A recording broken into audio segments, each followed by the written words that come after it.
Hi అండి, అందరికీ నమస్కారం. ఇదిగోండి మామిడికాయ మునక్కాడల నిల్వ పచ్చడి ఈరోజు పెట్టానండి. ఇది మాగిన తర్వాత మనం వేడి వేడి అన్నంలో ఒక ముక్క వేసుకొని తింటే చాలా టేస్టీగా ఉంటుందండి. అందరూ చింతపండు వేసి పెడతారు కదా, నేను ఇప్పుడు మామిడికాయ కదా, ఎలాగైనా వాడుకోవచ్చు, ఏ రూపంలో అయినా తినవచ్చు. మామిడికాయ అంత కాస్ట్లీది, అంత విలువైనది మామిడికాయ. పండుల్లో రాజు మామిడికాయ అనేది ఒక పేరు. మునక్కాడల నిల్వ పచ్చడి తురుము మామిడికాయతో పెట్టానండి. వేడివేడి అన్నంలో తింటాను నేను. ఇదిగోండి ఎంత చక్కగాను మూడో రోజుకు మాగిపోయింది. ఇలా ప్లేట్లో కొద్దిగా వేసుకొని ఉప్పు కారం చూసుకోవాలండి, పులుపు అది మామిడికాయ పట్టిందో లేదా అనేది తిని చూసి ఆ తర్వాత నేను ఒక గాజు సీసాలో కానీ చిన్న జాడీల్లో కానీ స్టోర్ చేసుకుంటానండి. మనకి ఎప్పుడు కావాలంటే అప్పుడు మనం వేరే స్పూన్తో తీసుకొని వాడుకోవచ్చు. అలా చేసుకుంటాను నేను ప్రతి సంవత్సరమును. ఈ సంవత్సరం ఈ వీడియో పెట్టాను, చూసుకొని చేసుకుంటారని. ఇదిగోండి నేనే టేస్ట్ చూస్తున్నాను, చాలా బాగుందండి. మునక్కాయల్లో చాలా రకాలు ఉంటాయండి. ఇది పచ్చళ్ళు పెట్టే మునక్కాయ, విడిగా అమ్మటానికి వచ్చారు.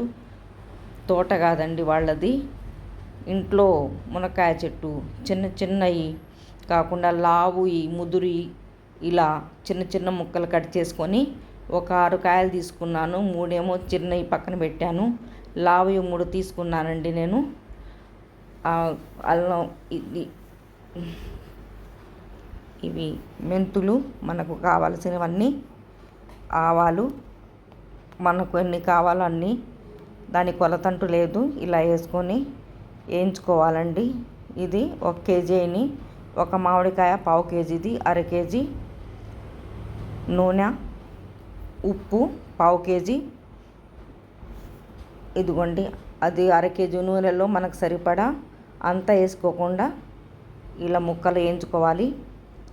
ఎక్కువ వేయకుండా కొద్దిగా వేగితే సరిపోతుందండి. అలా వేయించుకొని 4 ముక్కలు వేసుకొని వేయించుకొని ఆ తర్వాత మెత్తటి ఉప్పు మనం అవుట్లైన్గా ఇలా ముక్కలకు పట్టించాలన్నమాట. పట్టిస్తే ఉప్పు తగిలితే మనకు వేడి మీద అప్పుడు పచ్చడి పాడవదండి, చాలా బాగుంటుంది. అందుకోసమని నేను ఇలా చేస్తాను. మునక్కాయ నిల్వ పచ్చడి కొన్ని వేస్తాను. ఆ తర్వాత అవుట్లైన్గా లేయర్లుగా మెత్తటి ఉప్పు చల్లుతాను. కళ్ళు ఉప్పు ఏమో ఇది మళ్ళీ మిక్సీ పట్టేసుకొని మామిడికాయ తురుము వేసుకుంటాం కదా, దానికి అది ఆ కొలత అనమాట. దీనికేమో మెత్తటి ఉప్పు కొలత. ఒక మామిడికాయ 1/2 కేజీ అయిందండి. ఇది లావు పళ్ళతో తురుముకొని ఇలా పక్కన పెట్టుకుంటాను. ఆ తురుము లావుగా వచ్చింది కదా, ఎంత చక్కగాను.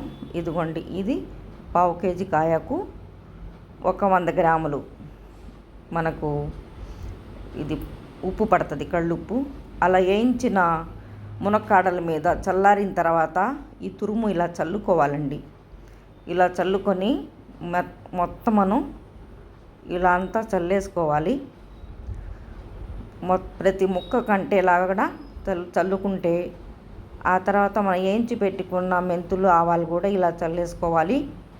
మిగిలిన నూనె ఉంది కదా 1/2 కేజీలో, ఆ నూనె మనకు ఇవన్నీ కలియబెట్టుకున్న తర్వాత నూనె వేసేసుకోవాలండి.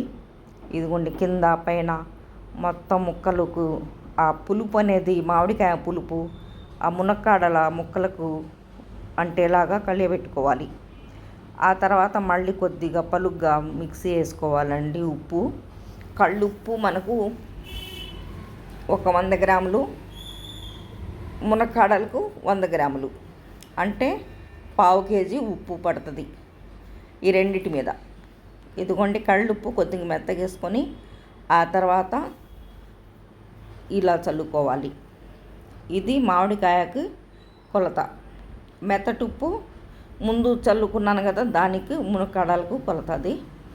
ఇవన్నీ చల్లుకున్న తర్వాత కలియబెట్టి చక్కగా చాలా టేస్టీగా ఉంటుందండి. ఒకసారి మీరు కూడా ఇలా ప్రయత్నం చేయండి, కొద్దిగా చేయండి, మీకే అర్థమవుతుంది టేస్ట్ అనేది. ఆ తర్వాత ఎల్లిపాయ కారం 1/2 కేజీ, కారం పడుతుంది. ఎల్లిపాయలు 100 గ్రాములు పడతాయి. ఇది ఎల్లిపాయ కారం అయితేనే ఈ పచ్చడికి టేస్ట్ ఉంటుందండి. ఎల్లిపాయలు అయితే విడిగా చల్లను నేను.